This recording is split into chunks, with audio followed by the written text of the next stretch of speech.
seandainya produk R&D termasuk cara produksinya, menghasilkan cara produksi yang harus dijalankan, dituang ke sini, dia tinggal menjalankan.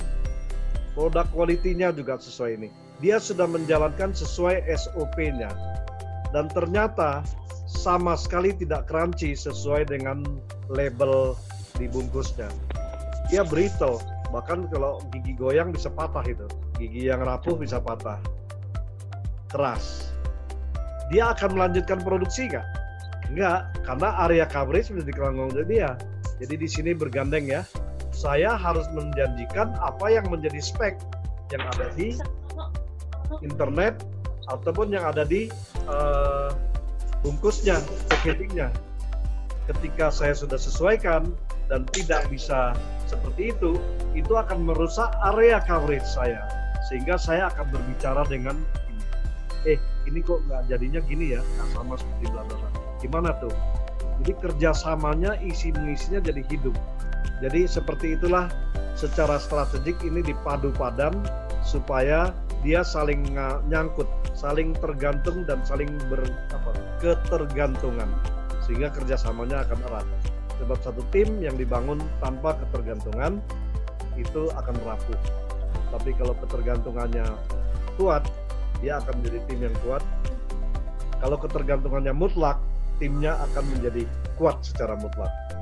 Kira-kira itu. Sekarang kita masuk ya. Product turnover. Seberapa yang diproduksi yang menjadi uang di sini. Menjadi tanggung jawab dia. Karena dia R&D-nya. Kenapa? Ternyata brittle. Bukan crunchy. Itu kalau crunchy luar biasa. Kalaupun crunchy, rasanya sudah sesuai belum dengan mayoritas bla bla bla. Karena sistemnya Miss Riri dan kawan-kawan itu ada komunitas yang menentukan rasa dan lain-lain, itu juga harus dikaji. Sebetulnya kita bukan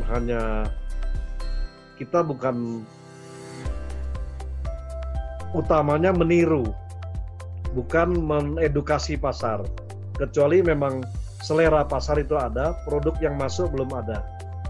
Jadi kalau meniru, itu akan jauh lebih cepat daripada kita membuat rasa baru yang kita harus edukasi pasar. Jadi kita perlu, karena yang namanya R&D ini sesuatu yang baru yang belum ada di pasar. Tapi ditopang oleh produk yang sudah menghasilkan uang banyak. Jadi dahulukanlah cari duit banyak, baru kita bikin super produk yang baru. Jadi product turnover ini adalah seberapa lakunya, diproduksi berapa yang laku, di gudang barang jadi tidak sisa, selalu kurang.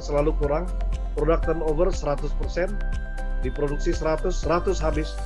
Produksi 100 habis, itu urusan dia. Artinya desainnya, termasuk bahan baku dan lain-lainnya, termasuk affordability-nya, masuk sini. Kenapa affordability, daya jangkau? Karena awal dari cost ada di sini, betul? Kemudian ini operational cost yang merubah barang yang sudah ada di sini menjadi barang. Dan ini operational cost juga menjual. Itulah area turnover, product turnover menjadi tanggung jawab dia dari sudut pandang product affordability dan value for money. Material R&D, apakah sudah cukup pakai yang ada? Maklon yang ada seperti apa? Sebetulnya kita bisa hitung. Sebetulnya dia seperti apa? Pantasnya dia terima uang berapa? Kita bukan mau serakah ya, tapi yang pantasnya dia untung berapa? Jangan produk kita sebenarnya harusnya memberikan uang yang banyak kepada reseller, ini malah banyak ke makloner. Harus kita seimbangkan, berapa di sini supaya dia semangat, berapa di sini supaya dia sangat amat semangat, bahkan menggebu-gebu. Kalau dia menggebu-gebu, yang produk si maklon dan supplier bahan baku kita dapat quantity nggak? Kalau resellernya jualnya kayak orang gila, laku sekali, kira-kira supplier kita materialnya, barang-barang setengah jadinya, maklonernya, dapat quantity tidak? Rancangannya seperti itu. Kita kasih uang yang banyak ke reseller supaya dia menjualnya gila-gilaan. Dengan demikian dia mengenerate quantity dan area coverage. Dan dia mendapat quantity. Makanya dia selalu harus menstudi material R&D-nya bagaimana. Makloner kita ambil bahan baku dari mana? Mahal itu Bapak. Saya potong hargamu sekian, kau ambil di sini, masuk harganya. Itu. Ini harus ganas orangnya. Ganas bukan mematikan ya. Dia tetap menerima dengan perubahan ini. Dia menerima lebih dari yang sekarang dia terima karena quantity. Si makloner, si supplier bahan baku akan menerima lebih dari yang dia terima sekarang karena quantity. Jadi margin dia turun, quantity dia naik, overall quantity dikali margin, total rupiah yang dia dapat naik. Dengan cara ditarik habis-habisan oleh si reseller ini. Dan reseller bisa jual habis-habisan karena produknya keluar dengan baik. Barangnya berkualitas. Makanya produk R&D, material R&D akan menghasilkan metode produksi untuk di sini, sehingga dengan purchasing yang ada, produk quality, karena dia sudah yakin SOP cara produksinya sudah diserahkan ke sini, purchasingnya akan memastikan produk quality-nya tercapai. Ini bisa purchasing mesin, purchasing material, macam-macam yang dibutuhkan di sini disediakan dari sini, sehingga total ini seperti ini.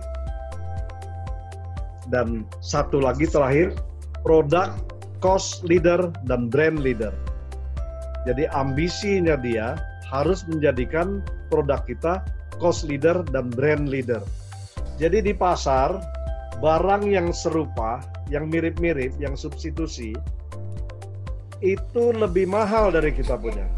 Dengan profit margin yang lebih tipis dari yang kita punya. Katakanlah salah satu produk A gitu ya. Di pasar ada juga jual yang mirip sekali seperti A, jangan-jangan persis seperti A. Cuman namanya saja, merek saja beda. Atau yang substitusi. Jadi misalnya dari pabrik Anu misalnya. Si Anu, merek Anu ini lebih mahal harganya karena cost dia lebih tinggi. Dan walaupun lebih mahal, profit marginnya lebih tipis karena cost dia lebih tinggi. Kalau kita, cost kita akan sangat hemat karena sudah di-riset dari di sini, dan bagian ini sudah menjadikan human capital turnover. Turnover sini bukan keluar masuk ya, tapi hasil akhir, hasil penjualan. Ini maksimal. Orang-orang kita akan sangat produktif. Kenapa di sini? Karena jumlah orangnya harusnya paling banyak di sini. Karena tangannya salah, barangnya reject, dan sebagainya. Jadi produk kita menghasilkan dengan harga yang sama dengan pesaing, bisa menghasilkan margin yang jauh lebih tinggi. Contoh saya tadi 17.000, 27.000, dia 17.000 marginnya. Ini imajiner ya, imajiner. Kenapa? Orang lain jual 27.000, 28.000, karena cost-nya mereka 22.000. Kalau 22.000, tentu dia harus menjualnya sudah setengah mati itu. 22.000 jual 28.000, setengah mati dia. Bagaimana mau mengcover reseller, distributor, dan lain-lain.